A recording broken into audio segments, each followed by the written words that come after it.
Mesdames, Messieurs, bonjour. Alors, est-ce que les politiques, comme les syndicalistes d'ailleurs, ont-ils une vision pour l'agriculture du futur? Enfin, pour l'agriculture du présent d'abord, et puis aussi du futur. C'est la question que nous allons poser. Angélique Delahaye, bonjour. Bonjour. Alors, vous êtes agricultrice, mais vous êtes aussi députée européenne. Vous êtes maraîchère. Oui, je suis maraîchère. Dans quelle région? Fière de l'être. Et dans quelle région? En région centre, dans la vallée du Cher. D'accord. À vos côtés, Geoffroy Boulard. Bonjour. Alors, vous êtes maire adjoint de Paris 17e arrondissement, mais vous connaissez bien le monde agricole. Oui, je suis fils d'exploitant agricole normand et je suis un rural exilé à Paris et qui l'a choisi. Très bien, merci beaucoup. Et puis Jean Bizet, bonjour, merci d'être là. Bonjour. Alors vous êtes sénateur de la Manche, je vais vous donner la première question. Objectivement, aujourd'hui, quelles sont les causes de la crise ? D'abord, j'estime que nous ne vivons pas une crise agricole, nous vivons une mutation, une profonde mutation. On l'a vu arriver, je dirais, sournoisement depuis quelques années. Et là, aujourd'hui, on est en plein dedans. Mutation de l'agriculture, mutation de notre société. Et en France, on n'aime pas les mutations.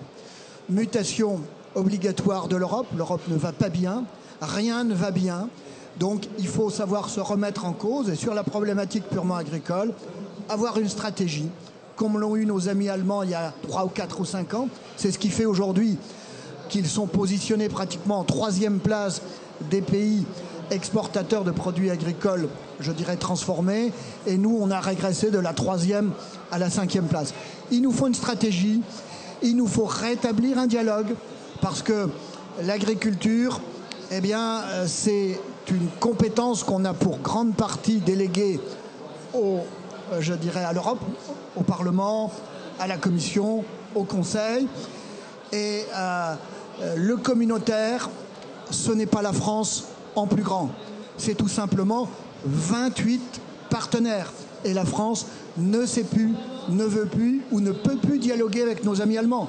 Donc tout pendant qu'on n'aura pas rétabli un dialogue avec notre premier partenaire, on ne pourra pas faire passer des idées à Bruxelles. Et puis, sortons-nous de la tête que l'avenir de l'agriculture, c'est celle d'hier. Non, le passé, on ne ressuscitera pas. Et je crois très sincèrement que la modernité de l'agriculture, elle a quand même, si vous voulez, quelque chose d'assez merveilleux. Parce que quand on parle du passé, c'est pas forcément, si vous voulez, glorieux. C'était les famines d'autrefois, c'était les malheurs d'autrefois, c'était les rendements d'autrefois. Donc aujourd'hui, on a de formidables atouts et il faut lutter contre ceux qui considèrent que le passé était joli, small était beautiful, etc. Non, il faut être résolument moderne, mais l'expliquer. Alors, Angélique Delahaye, vous êtes députée européenne. C'est vrai qu'aujourd'hui, on n'a plus l'impression qu'on est un couple franco-allemand. On a plutôt des concurrents en couple franco-allemand. Force est de constater que, effectivement, la France est en position de faiblesse au plan européen. J'en veux pour preuve l'absence de fonctionnaires français dans le cabinet du commissaire européen à l'agriculture, qui est un commissaire irlandais. Son chef de cabinet est d'ailleurs allemand, ça en dit long. Très libéral, très libéral. Et puis une autre chose qui ne s'était jamais produite au plan européen, c'est que la France n'a plus aujourd'hui aucune direction générale au plan européen. On avait traditionnellement la direction générale de l'agriculture et aujourd'hui on ne l'a plus. Donc ça prouve bien.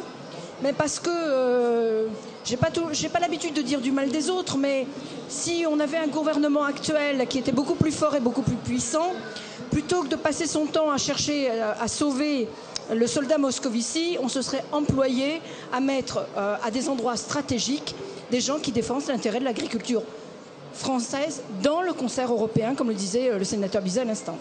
Geoffroy Boulard, comment vous ressentez la crise, vous ? C'est d'abord une crise évidemment qui est liée aux cours mondiaux.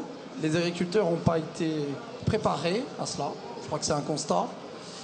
Responsabilité collective. Crise évidemment des charges.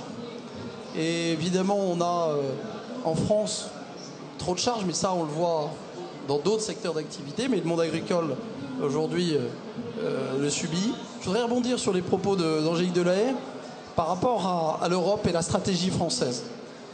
vous savez qu'il y a des accords TAFTA en cours de négociation. Je me souviens... Accords internationaux entre l'Amérique du Nord et l'Europe sur le commerce obscur. mondial, qui touche évidemment les produits agricoles. Je me souviens, il y a 20 ans, un peu moins, on avait les accords du GATT. Vous vous souvenez des accords du GATT? Eh bien, les accords TAFTA, on n'entend pas parler. Les accords du GATT, on a des ministres qui sont montés au créneau à l'époque. Souvenez-vous, 93. Aujourd'hui, on n'a aucune représentation, aucun volontarisme politique du gouvernement français. Évidemment, il est inaudible puisqu'il n'est pas représenté au niveau européen. La stratégie de la France, c'est la chaise vide. Et on a clairement compris pendant ce quinquennat, je suis désolé de faire de la politique, mais très clairement, ça n'est pas une priorité, l'agriculture. Eh bien, on le paye aujourd'hui, on le paye très cher. Je voudrais aussi dire que l'embargo russe, il faut revenir dessus. C'est une décision souveraine de la France.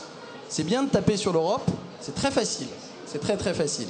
Sauf que le gouvernement français a les cartes en main, notamment avec nos amis russes. C'est une décision qu'on peut prendre assez rapidement. Il faut évidemment enlever un peu d'idéologie dans la conduite politique. Je l'ai dit d'ailleurs à Xavier Belin que j'ai rencontré il y a 48 heures. Je lui ai dit il faut faire pression sur le gouvernement français par rapport à l'embargo russe. Et ça, c'est la clé aussi pour nos exportations vis-à-vis de ce grand pays. Angélique Delahaye, on a parlé des accords multilatéraux ou bilatéraux entre l'Union européenne et l'Amérique du Nord.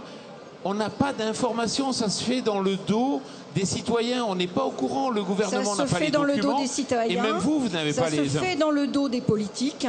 Et je crois que sur ces accords, il faut là aussi, mais c'est la difficulté quand on est absent de Bruxelles, il faut que cette négociation ne se fasse plus au sein de la Commission européenne, mais au sein de la représentation des chefs d'État et de gouvernement, c'est-à-dire au Conseil européen. Or, aujourd'hui, on a une commission qui est le juge, l'arbitre et le tribunal. Donc, il faut changer les choses au plan des institutions européennes.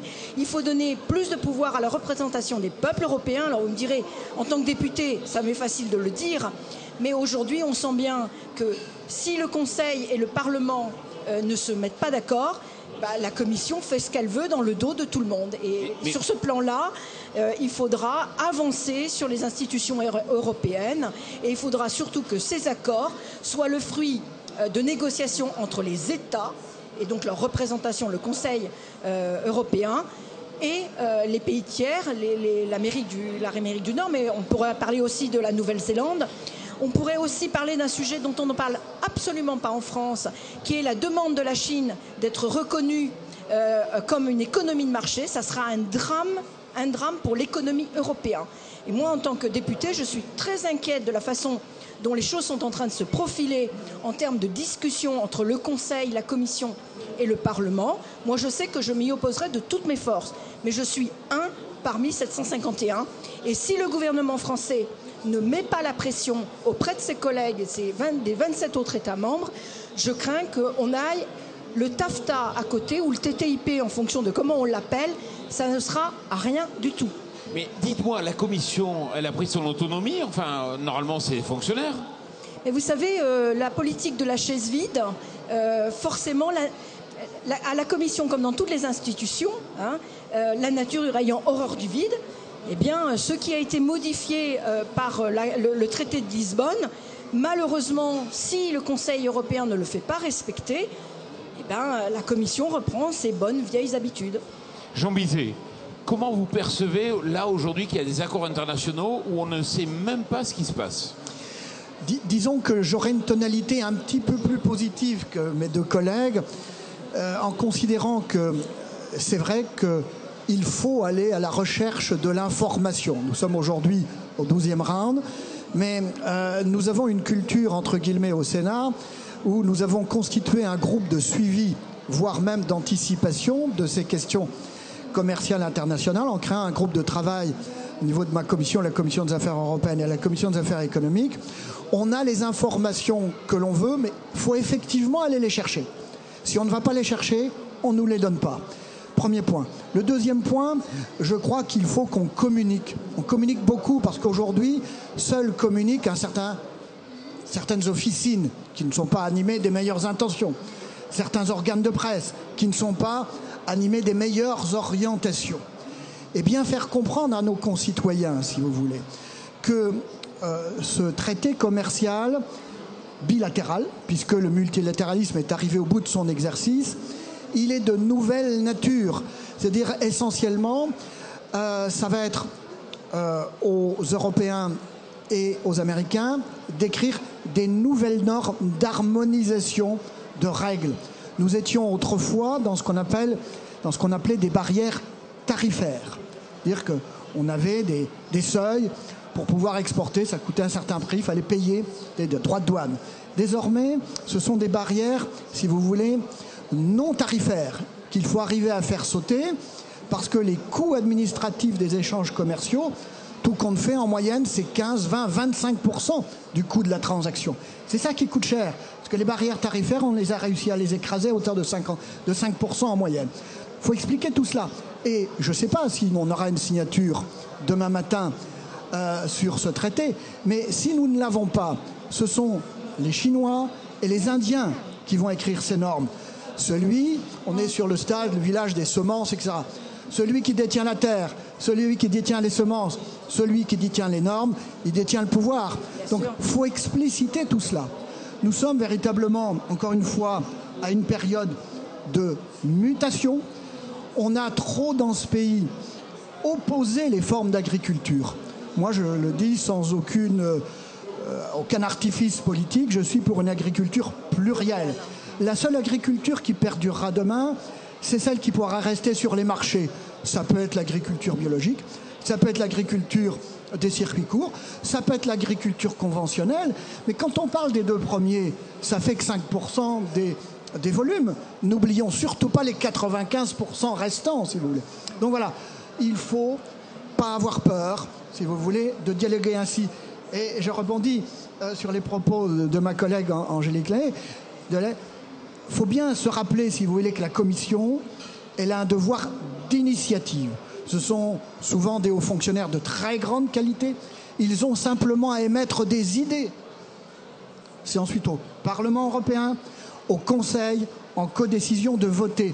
Et ce qui s'est passé, je suis tout à fait d'accord avec elle, il y a eu une démission du politique. Le dernier Conseil agriculture, si vous voulez, qui s'est déroulé début février, où le ministre de l'Agriculture était très content, au travers de son mémorandum, d'avoir listé, je crois, ces 5 ou 6 mesures.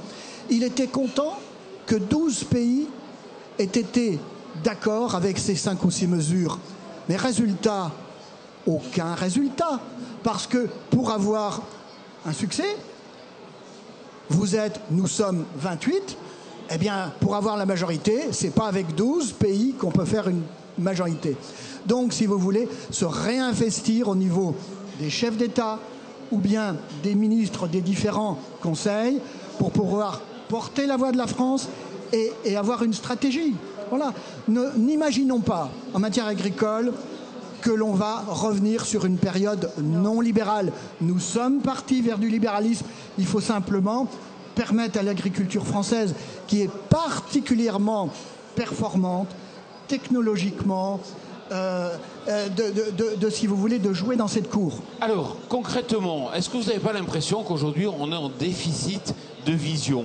Est-ce que les politiques ou les syndicalistes, même les syndicalistes, ne sont pas capables de dire aux agriculteurs il faut aller vers là, d'être un De Gaulle quelque part pour montrer un axe, quitte à se tromper? Mais aujourd'hui, si je suis agriculteur, je ne sais pas où je dois aller.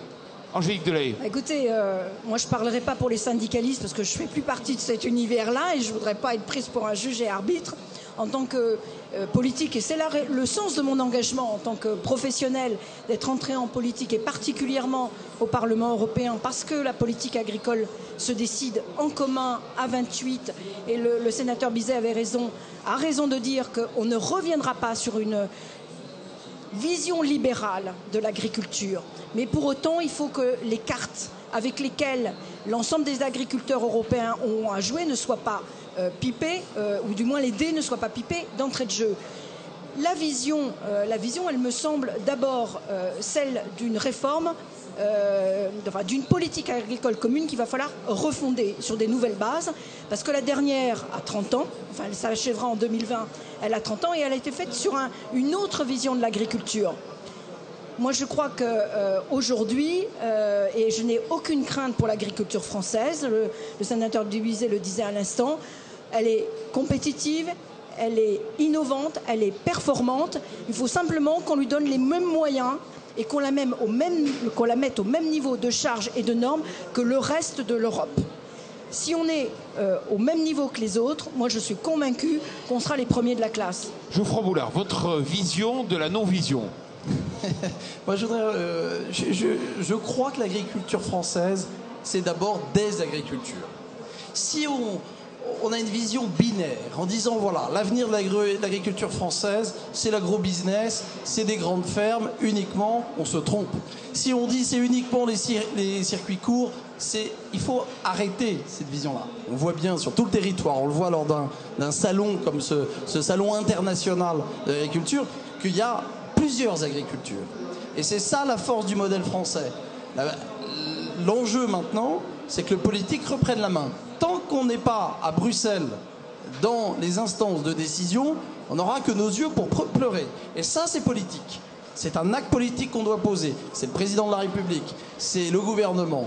Mais l'enjeu, c'est de reprendre la main sur les grands enjeux, les négociations avec soit nos partenaires européens, soit avec les partenaires internationaux. C'est ça qui manque aujourd'hui. Madame, messieurs, merci beaucoup et puis merci à vous. Merci. Bon